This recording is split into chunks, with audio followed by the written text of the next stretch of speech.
Bismillahirrahmanirrahim. Assalamualaikum warahmatullahi wabarakatuh. Apa kabar anak-anakku semua? Semoga kita senantiasa diberikan kesehatan oleh Allah Subhanahu wa taala sehingga kita bisa melaksanakan aktivitas sehari-hari kita. Berjumpa kembali dengan saya Bapak Rahmat Wahid Ramadan dalam kelas geografi. Anak-anakku semua, pada pertemuan kali ini kita akan mencoba belajar bersama tentang materi pola keruangan desa dan kota. Tentunya materi ini adalah KD yang kedua pada semester ini, dan tentunya ini juga akan menjadi pembahasan yang mungkin cukup panjang, tetapi insya Allah akan saya sampaikan secara singkat. Tujuannya adalah untuk membedakan antara struktur tata ruang desa dan kota, dan yang kedua adalah membedakan klasifikasi desa dan kota. Ini adalah diagram yang nantinya akan menjadi pembahasan kita pada kesempatan kali ini, kaitannya dengan struktur ruang, yaitu pola keruangan desa dan meliputi klasifikasi desa dan kota.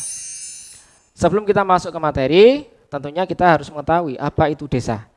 Dan dalam suatu literatur yang dikemukakan oleh Paul H. Landis, desa merupakan suatu wilayah yang memiliki penduduk kurang dari 25.000 jiwa yang mempunyai ciri-ciri pergaulan hidup yang saling mengenal, adanya ikatan perasaan yang sama tentang kebiasaan, dan cara berusaha bersifat agraris atau profesinya bersifat agraris, sangat dipengaruhi oleh faktor alam. Sehingga dari pembahasan tersebut atau penjelasan tersebut bisa disimpulkan bahwa ciri-ciri desa itu mata pencarian penduduk mayoritas atau bahkan semuanya di sektor agraris. Perbandingan lahan dengan jumlah penduduk besar, artinya perbandingan lahan itu lebih luas atau lebih besar dibandingkan dengan jumlah penduduk. Hubungan antar warga relatif akrab atau paguyuban atau Gemeinschaft, ya.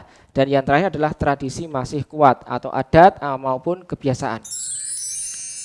Dan di desa sendiri itu mempunyai potensi yang bisa dikembangkan. Yang pertama adalah potensi fisik, yaitu meliputi tanah, yaitu tanah yang mungkin sedia luas, subur dan sebagainya, air yang melimpah dengan kondisi yang baik, jernih, iklim yang mungkin sangat bersahabat dengan manusia, kaitannya dengan kondisi udara yang bersih, komponen ternak atau mungkin istilahnya itu peternakan, itu lazim dijumpai atau ditemui di wilayah pedesaan, dan manusia sendiri memiliki tingkat sosial yang sangat tinggi.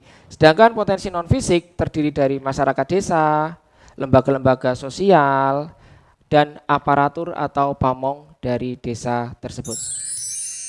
Sedangkan untuk kota itu sendiri, kota merupakan bentang budaya yang ditimbulkan oleh unsur-unsur alami dan non-alami dengan gejala pemusatan penduduk yang cukup besar dan corak kehidupan yang bersifat heterogen dan materialistis. Ini adalah pendapat yang dikemukakan oleh R. Bintarto, sehingga bisa disimpulkan bahwa ciri-ciri kota salah satunya adalah sebagai pusat kegiatan, entah itu kegiatan perdagangan, bisnis, jasa, pusat pemerintahan, baik itu pemerintahan kota maupun pemerintahan suatu negara, dan ada pendukung, sarana pendukung seperti sarana rekreasi maupun sarana olahraga yang memadai.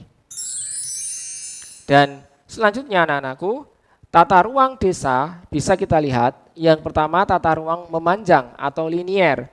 Ini bisa kita lihat apabila kita berada di suatu desa yang pola permukimannya itu mengikuti misalkan jalan yang ada di desa tersebut, atau mengikuti di sepanjang sungai, atau mungkin desa tersebut berada di sekitar rel kereta api, mengikuti rel kereta api. Sedangkan yang kedua, tata ruang terpusat, apabila suatu desa tersebut memusat atau mengelilingi suatu fasilitas yang ada di desa tersebut, misalkan berada di dekat, misalkan pusat perbelanjaan, artinya pasar yang ada di desa. Tentunya pasar yang ada di desa dengan pasar yang di kota tentunya berbeda satu sama lain. Sedangkan untuk selanjutnya yang sama, ya, tata ruang linier tadi sudah saya sampaikan, dan tata ruang mengelilingi fasilitas tertentu, yaitu menggunakan misalkan di desa-desa yang berada di wilayah pegunungan, misalkan ada sumber mata air, sehingga desa tersebut pola permukimannya akan cenderung mengelilingi mata air tersebut. Sedangkan untuk tata ruang kota terdiri dari inti kota atau pusat kota, ada selaput inti kota atau luar inti kota yang merupakan kepanjangan dari inti kota, dan kota satelit yang merupakan pendukung dari kota, dan suburban atau wilayah permukiman. Sebagaimana yang kita ketahui, mungkin kita mengenal Solo Baru itu merupakan kota satelit dari kota Surakarta, sehingga kota Solo Baru yang merupakan secara administratif masuk wilayah Kabupaten Sukoharjo, tapi wilayah tersebut mendukung kota Surakarta. Dan klasifikasi desa dan kota berdasarkan tingkat perkembangannya, yang pertama adalah klasifikasi desa, desa swadaya, swakarya, dan swasembada.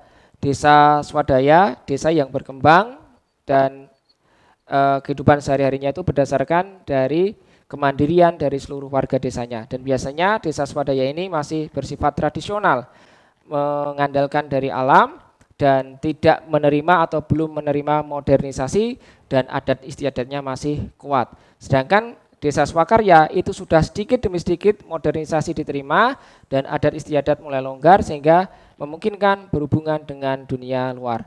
Dan menuju desa swasembada ini adalah desa yang sudah berkembang, desa yang sudah maju, yang artinya secara geografis masih desa tetapi secara sosiologis sudah mendekati dengan wilayah perkotaan. Sedangkan klasifikasi kota terdiri dari tahap eopolis atau wilayah yang mulai berkembang. Lah bisa diartikan untuk wilayah eopolis ini adalah kelanjutan dari desa swasembada. Sedangkan polis ini adalah kota yang mempunyai atau masih mempunyai ciri agraris. Sedangkan kota metropolis adalah kota yang sudah maju dan industrinya juga sangat mendominasi.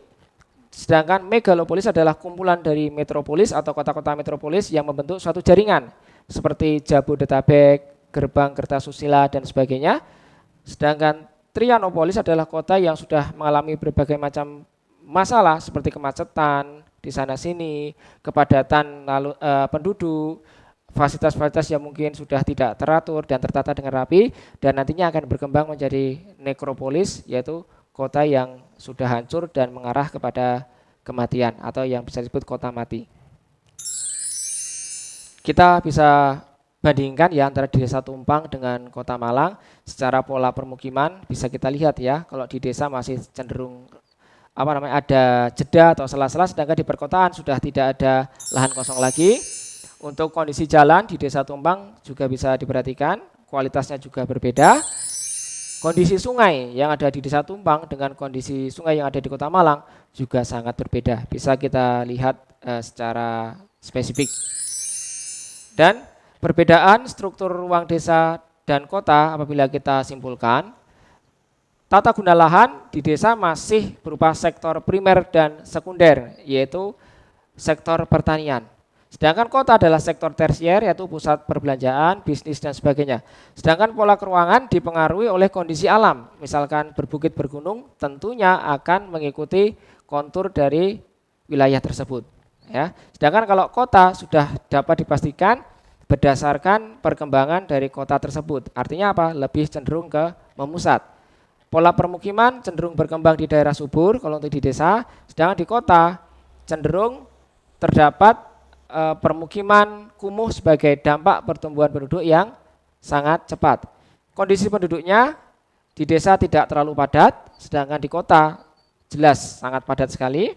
Untuk mata pencarian di wilayah desa didominasi pertanian, sedangkan di kota beragam, tetapi didominasi di sektor perdagangan dan jasa.